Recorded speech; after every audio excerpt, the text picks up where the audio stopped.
Bonjour et bienvenue dans cette vidéo. On va voir qu'est-ce que ça veut dire Angular, l'utilité de l'Angular, comment installer le Angular et ainsi le modèle MVC. Donc, Angular, c'est un framework très populaire et puissant dans le monde de JavaScript, développé par les sites de Google. La portée, rapidité et ainsi l'organisation pour un meilleur partage de votre travail. Donc, par rapport à notre plan d'aujourd'hui, donc, créer une application Angular complète à partir d'un dossier vide, développer un système de navigation entre les composants. On va voir qu'est-ce que ça veut dire un composant, qu'est-ce que ça veut dire un modèle, et qu'est-ce que ça veut dire le type, etc. Donc, on va voir aussi quoi la différence d'outils de transfert de données entre les composants et l'architecture d'Angular. Donc, qu'est-ce qu'on doit savoir avant? Donc, il y a connaître un minimum de HTML et CSS, avoir déjà entendu parler par JavaScript, connaître un peu de programmation orientée objet, savoir ce qu'est une classe, une méthode, etc. Installer Node.js sur notre PC. Donc, pour commencer, par rapport à Angular, donc il y a une grande différence entre AngularJS et Angular. Donc, on doit savoir qu'avant de commencer, il est intéressant de bien saisir la différence entre ces deux. Ensuite, la conviction peut être exister, sauf que la spécialité d'Angular est Lisa. Donc, AngularJS, c'est un framework qui a été très populaire en 2019. Donc, il était mis en place par Google. Okay? Donc, l'évolution de l'Internet a poussé à le fermer de Mountain View au développeur un nouveau framework, puis plus en phase avec les besoins de web. Donc, on va parler par la suite sur la base MVC, l'architecture MVC, Model View Control, qu'elle permet de séparation, les données, aussi le visuel et les actions pour une meilleure organisation et réactivité. Donc, et par rapport qu'il y a la différence en Angular, etc., on va voir ça après. Donc, Angular et JS et Angular cohabitaient en 2019, pardon, en 2016 et 2018 pour laisser finalement la place seconde. Donc, donc la question qui pose, que puis-je faire avec Angular? Donc, Angular, c'est un framework pour le l'accompagnement de très nombreux projets. Donc, on peut créer des applications, donc des sites web, des applications mobiles, des applications web, des applications hybrides et multiplateformes.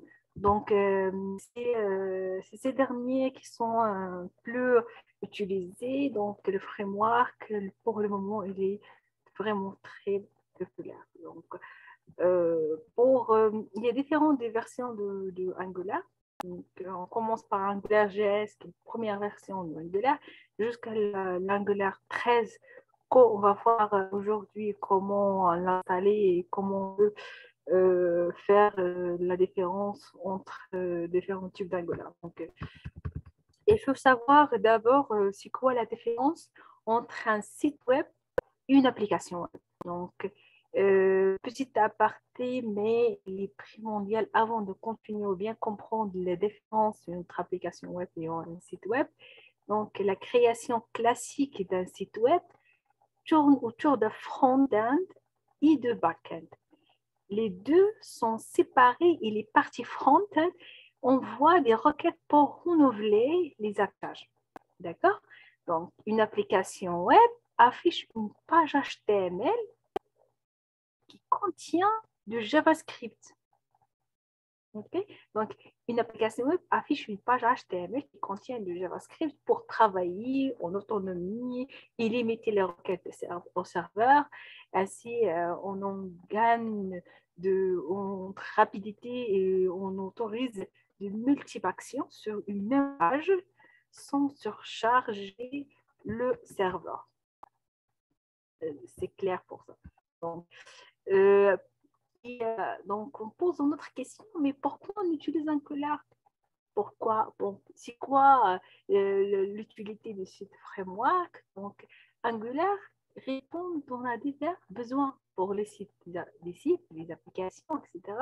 Donc, cela facilite énormément le travail des développeurs. En effet, point de besoin de passer d'un framework à l'autre, cela le projet, les autres frameworks qui jouaient dans la même cours de l'Angular sont des REST, le JS, etc. Donc, il y a Ember.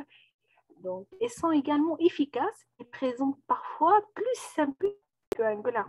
Mais alors, pourquoi préférer Angular?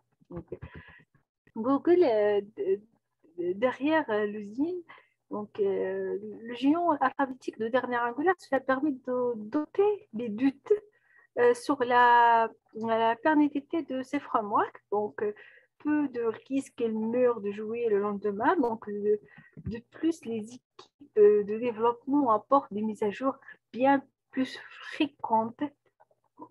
Donc, cela permet une meilleure adaptation des besoins de chacun. Donc, Angular travaille avec TypeScript. Donc, on peut parler sur le TypeScript, la valeur ajoutée Angular. Donc, pour utiliser Angular, il faut se mettre au TypeScript test. C'est un langage très vague de moment, donc sur couche JavaScript. Le TypeScript ça a été développé par Microsoft.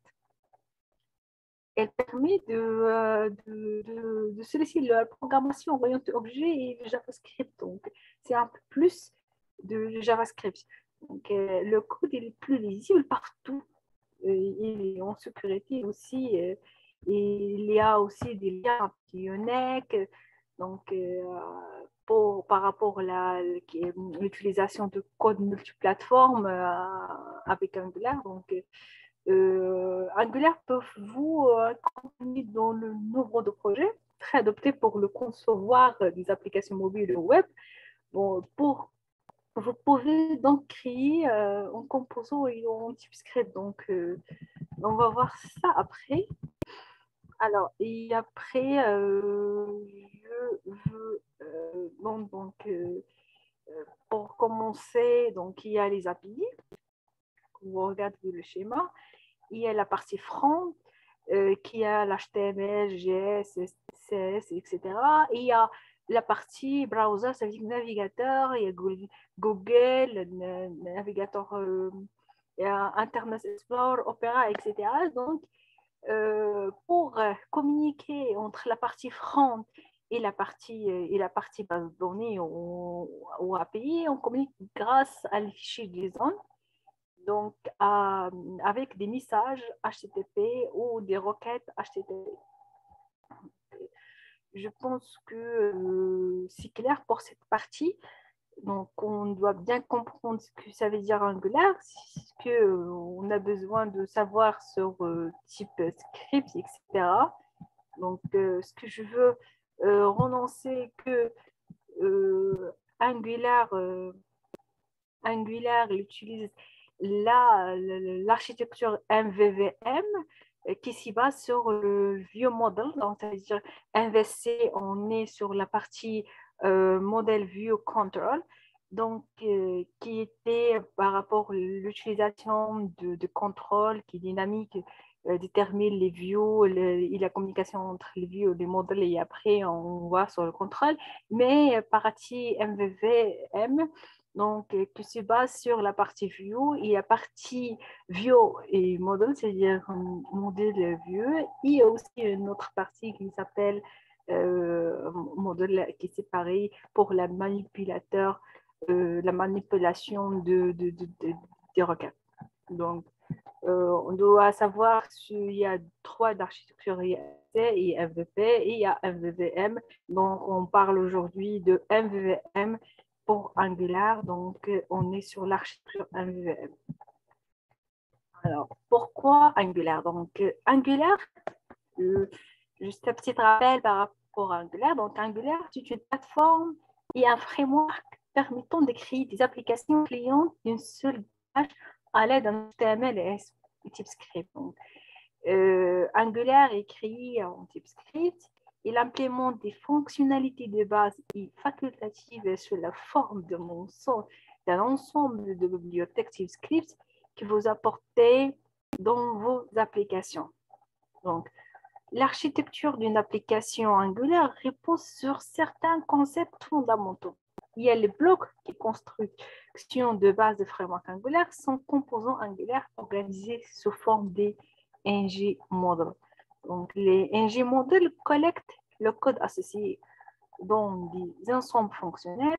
Une application Angular est définie par un ensemble de ng modules. Vous devrez bien souvenir ce mot de ng module. Une application toujours au moins d'un modèle racine. Toujours, on a besoin d'un modèle racine qui permet de l'amorçage et généralement beaucoup plus de modules de fonctionnalité. Donc, les composants définir des vues qui sont des ensembles des éléments d'écran parmi lesquels un Angular peut choisir et modifier en fonction de la logique donnée de votre programme. Les composants utilisent des services donc, qui fournissent des fonctionnalités spécifiques non directement liées aux vues. Et les fournisseurs de services peuvent être injectés dans des composants en tant que des dépendances. Je répète, des dépendances qui rendent votre code modulaire, réutilisable et efficace. Donc, il y a les modules, les composants, les services sont des classes qui utilisent des décorateurs. Décorateurs, qui marquent leur type et les fournisseurs et fournissent des métadonnées qui indiquent à Angular comment les utiliser. Donc, les métadonnées d'une classe, de composants à associer à un modèle qui définit une vue. Okay. Un module combine de l'HTML ordinaire avec des directives Angular. Il y a une balise de liaison qui permet à Angular de modifier HTML avant de rendre pour l'affichage. Les métadonnées d'une classe de service fournissent les informations dont Angular a besoin pour les rendre disponibles aux composants via l'injection des dépendances qu'on s'appelle en anglais. Donc,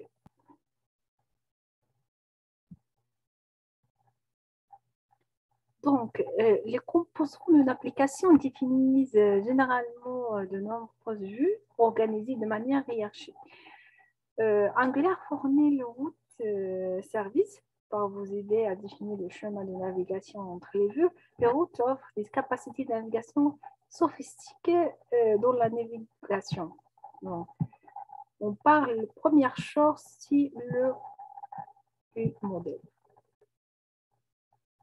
Donc, je vous rappelle qu'on a commencé pour comprendre Angular et les capacités de framework. Donc, vous devez savoir les éléments suivants, les composants, les modules, les directives et les injections de dépendance. Okay.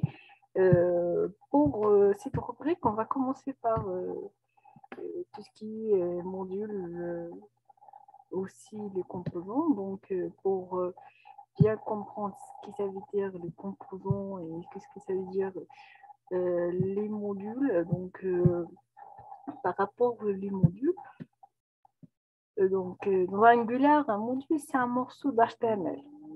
D'accord? Donc, un module, c'est un morceau d'HTML. Utiliser un syntaxe spécial dans un module pour trier partir de nombreuses fonctionnalités en Angular. Ok. Donc, ce qu'on doit savoir avant pour comprendre la syntaxe de module, vous devrez être familiarisé avec les éléments de Angular, concept, JavaScript, HTML, CSS. Donc, chaque module Angular de votre application, c'est une section de l'HTML à conclure de la page affichée par le navigateur. Un module HTML Angular restitue une vue ou une interface utilisateur de le navigateur. Tout commence par un code HTML normal, mais avec beaucoup plus de fonctionnalités. Lorsque je veux générer une application Angular avec un CLI Angular, donc sur app.component.html, le fichier est le modèle par défaut contenu l'espace réservé à l'HTML. Vous pouvez voir plus sur le site de angular.io. Donc, on renforce, pour renforcer pour HTML, pour les vocabulaires, etc., comme body, base, HTML, etc., script, etc. Et vous devriez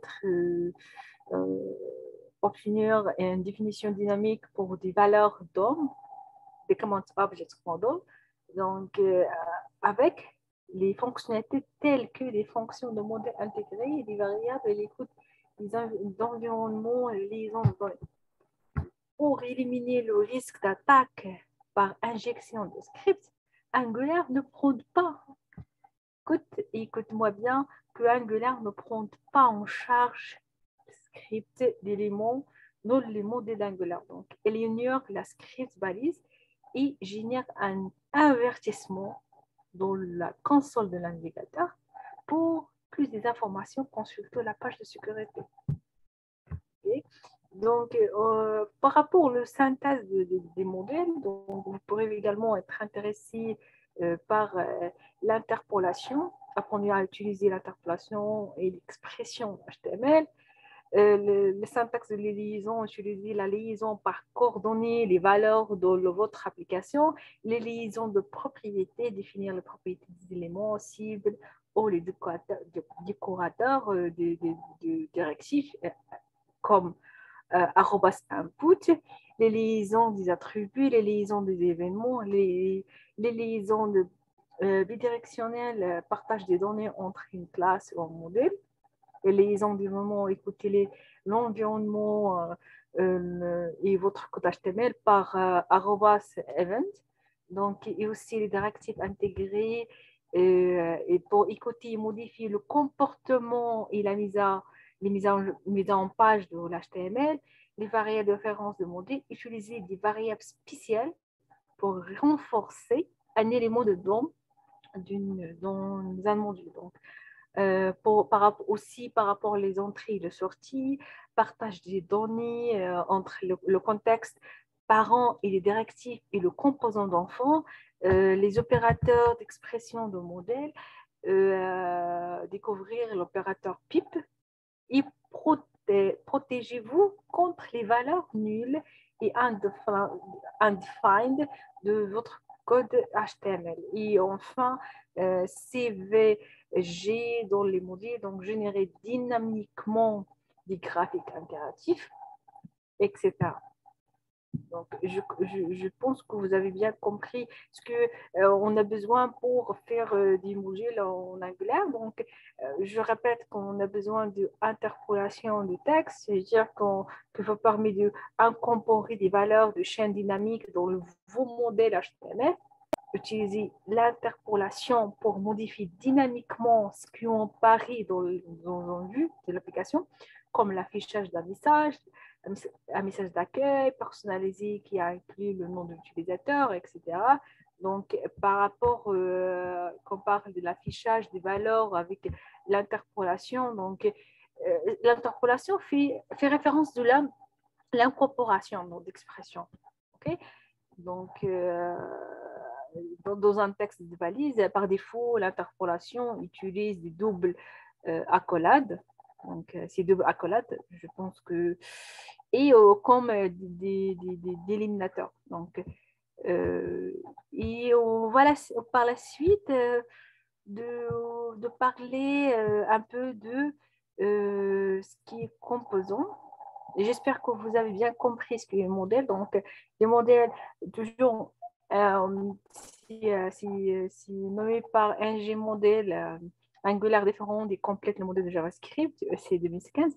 Et un G modèle déclare un contexte de compilation pour un ensemble composant dédié à domaine d'application, un flux de travail ou un ensemble de fonctionnalités entièrement liées. Donc, un G modèle peut associer ces composants et de coder associés tels que des services pour fournir des unités fonctionnelles.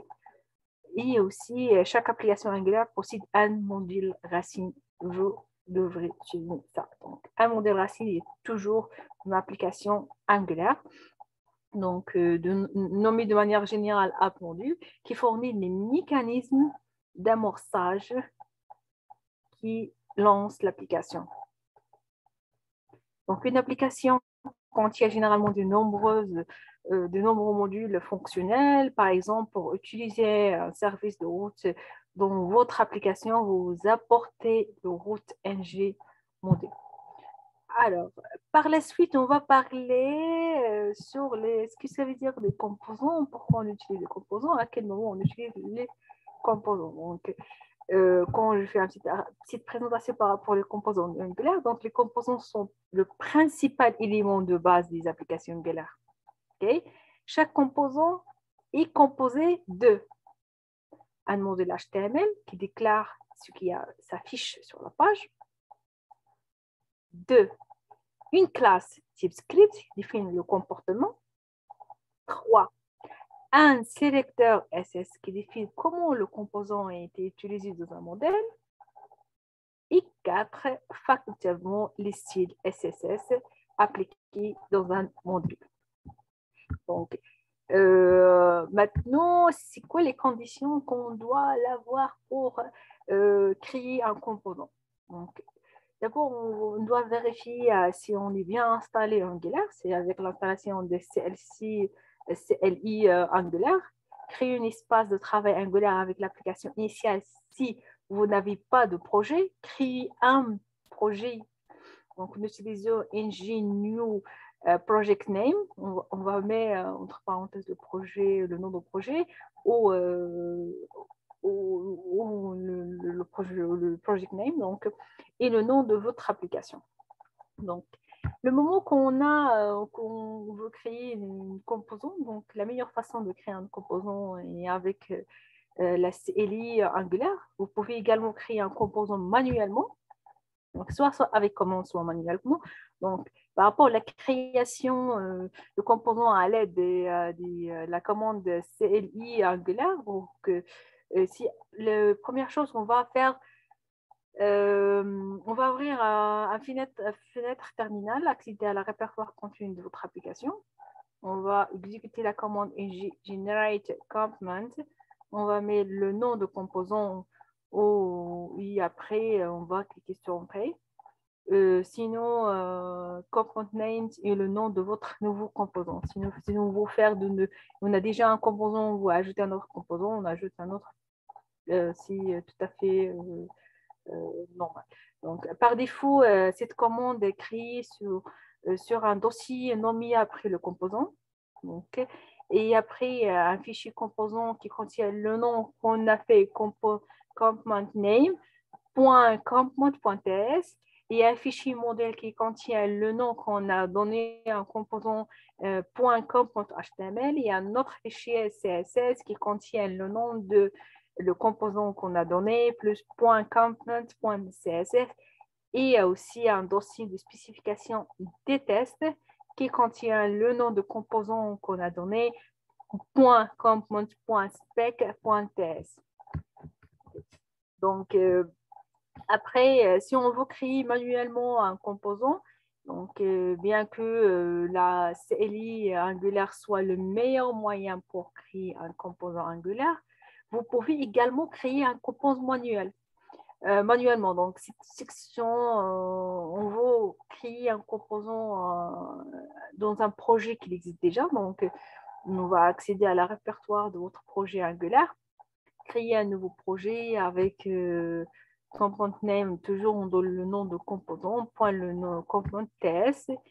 Et aussi, en haut de l'affiché, on ajoute une instruction d'importation suivante. Par exemple, importe le nom, entre parenthèses le nom, from Angular Core, etc. Donc, ça, moi, je préfère la partie de commande. C'est mieux que la partie qu'on fait ça manuellement par rapport aux spécifications de sélecteur CSS, etc. Donc, chaque application Angular est au moins un composant, le composant racine. Je répète toujours un composant racine qui connecte une archi de composants au modèle d'un objet de document page, donc DOM.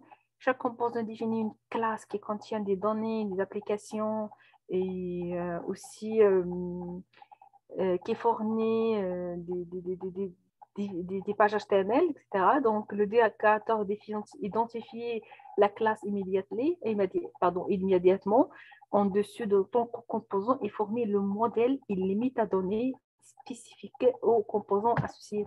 Ça veut dire @component. Donc, les décorateurs sont des fonctions qui modifient les classes JavaScript. Donc, Angular définit un certain nombre de décorateurs qui attachent des types spécifiques de métadonnées en classe afin que le système sache que signifient ces classes et comment les devoir fonctionner. Donc, on parle de modèles directifs et de liaisons. On va faire ça dans la deuxième partie de formation Angular 13. Donc, je vous laisse et en attendant, je fais la deuxième partie dans le prochain vidéo. Je veux dire au revoir et à bientôt.